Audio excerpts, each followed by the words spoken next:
Hey guys, I'm in the airport trying to get home from Vegas, and I've got a little time, something to the tune of 10 hours because I missed my flight, to work on videos, and I just got through putting together the minor tour video.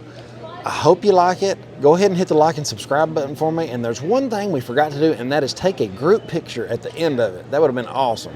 I made some really cool friends, and it was just a great time. I hope you enjoy it. Let's go. So if we just step right down here. Did we get some free samples to take home? Did you bring a hammer, a rock hammer?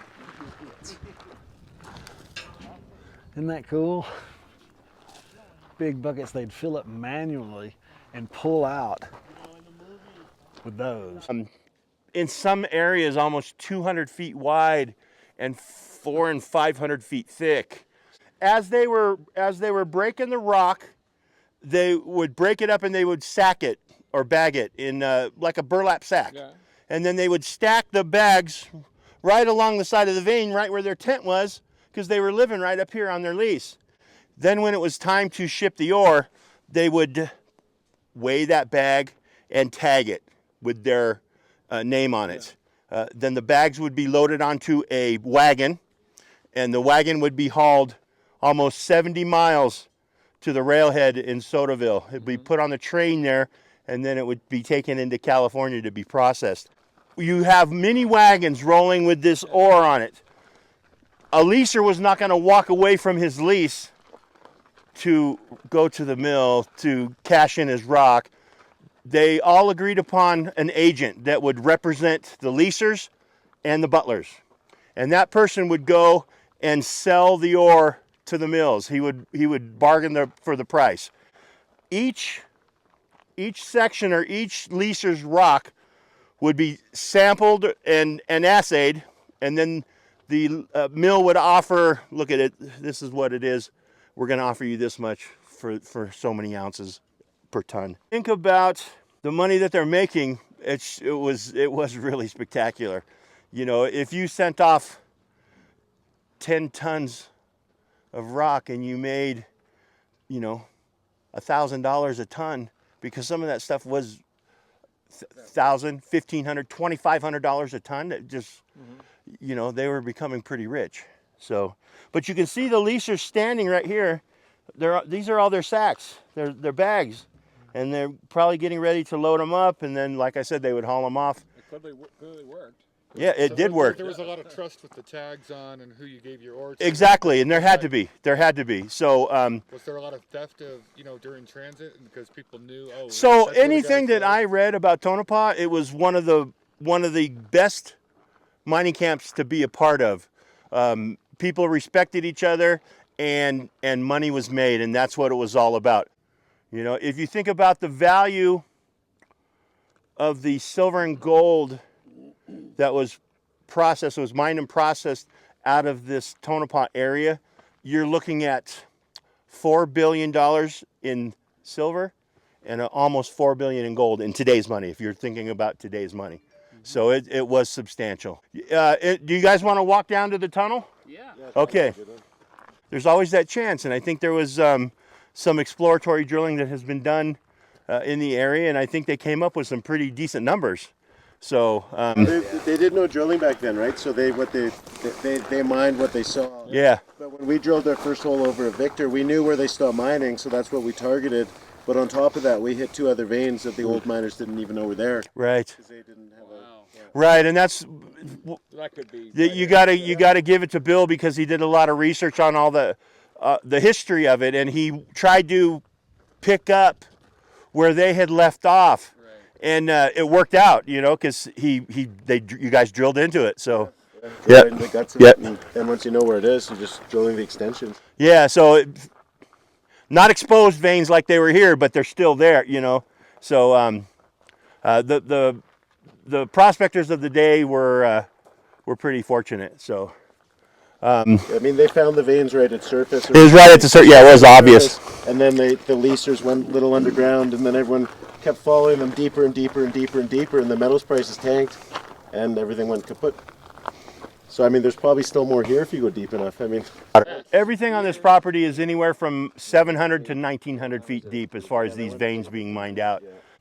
You see prospectors portrayed in movies, and they're usually quite crazy and very connected to their animal, and that was very true.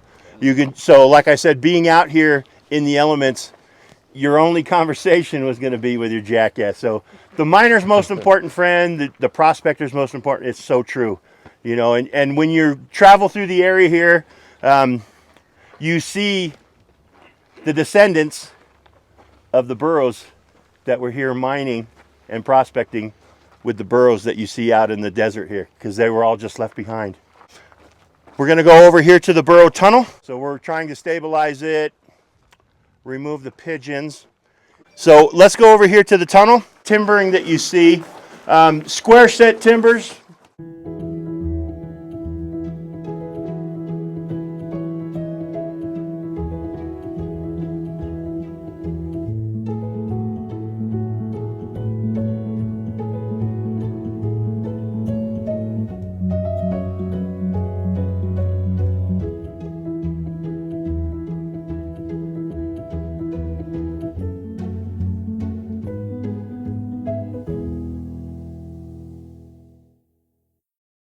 We hit 30 meters of a 30-meter thick vein right where they stopped mining, and that was a proof of concept for us because, you know, it proved that the miners wouldn't have stopped mining this vein had it not been, you know. So when we hit, it was an RC hole, which means you're getting like chunks and Rock chips, yeah. yeah, rock chips, but they were black. So Bill called me and said, yeah, we just spat out about 100 feet of black chips. So it's like, we sort of knew we hit, but you have no idea to what extent they're mineralized, right? But you know, if it's going to be something, you know, 80 to 100 feet wide, that black, and yeah, spewing black chunks. So this is an amazing spot right here. Believe it or not, this head frame was built in late 1902 and early 1903. It is one of the first steel head frames in the West. Right? I don't want to get close. This mine shaft that we're looking down right here, it's 1,000 feet. The overall depth of the mine is 1,500. So this is the main haul shaft right here. If you look at the elevators above us, the lifts, this is a 3-compartment shaft. In compartment 1 and compartment 2, the elevators ran up and down on. Compartment 3 was just the ladder shaft or the manway. We sent a camera down the mine shaft. The camera was remotely operated. It had a light source on it. So it was basically just going down, spinning around and inspecting the timber. But as the camera got farther down, it was now looking down the drifts in the tunnels, and you could see coats hanging on coat racks. You could see tools. You could see where the miners had signed their names in the timber and their tally marks where they were keeping track of their ore cars they were loading up and putting on the lifts and bringing them out.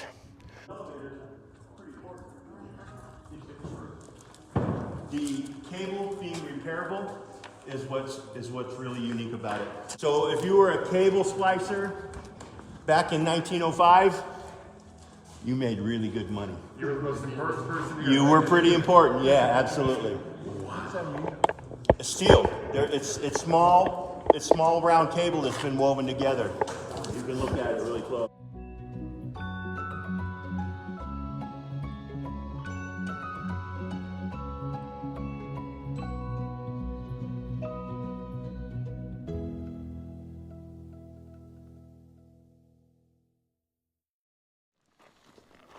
We're in the middle of nowhere, still. This place is just desolate. It's just a desert, just unhospitable as it gets. There's the Black Rock man himself. This is wild. Yeah, this is the most unhospitable. It was the middle Desert. of nowhere. Yeah, 1900. It was cattle ranchers and First Nations, and to find something like this, I mean, yeah, you got very, very lucky. But this discovery here led to the rejuvenation of the state. In fact, Nevada's still a state because of this discovery. See, this is the guy with Black Rock, and I'm not paid by these guys. I'm out here with them, and I have been mucho impressed. So the mine you saw earlier was some old veins that were from 1904. Well, yeah, back in the like early 1900s, there was so much activity going on here between, say, 1900 when they were discovered, at surface. They mined it like this area. It looks like the middle of nowhere, but 100 years ago, this would have been the center of the mining universe for America. Led to all these other discoveries, but all the activity in this area sort of finished off around 1930 when precious metals prices tanked. They went down by 75% in the span of about 3 years. These claims that really make up this world-class district have just been held by a few different groups, passed down generationally ever since for like 90 years. And really the secret sauce behind all of this, between what BlackRock's doing and Suma's doing, is consolidating a big enough piece and really starting to just spend some money on drilling it out. And what we're showing is that the old timers left so much more gold and silver behind than they would have thought. I mean, if silver prices and gold prices hadn't tanked, this thing would probably still be going. It was just so rudimentary. They went straight down. They mined what they could with what they had, Yeah. and quit. And these guys bought it all up, plus a lot. Yeah, and then we staked a whole bunch of federal land too. And yeah, what's so unique about this is, everyone thinks in Nevada for the big gold mines, the big open pit, massive surface operations. These are very small, like underground vein systems, but ultra high grade, which means like high octane, high money sort of thing. It's not a dirt moving operation per se. You're tunneling underground and you're just ripping out the veins right from there and processing out the gold and silver. And the miners only got to a certain point along these veins. So, Suma and BlackRock were just able to go back in, model where they left off, literally just where these veins ended underground. You wouldn't know where they are from surface, but underground, there's enough data to sort of understand which way you're going, and you just start drilling. And see, they're digitizing some old maps. Yep. So they're that much further ahead. It's a crazy interesting project. Why don't we turn the camera on when we get back? We're going up there. So all those piles right there, massive piles, was hauled up here with mules. It looks like a little cart path. Yep. Looks like they poured them on a sidewalk of some type. This would have been state of the art back in 1900.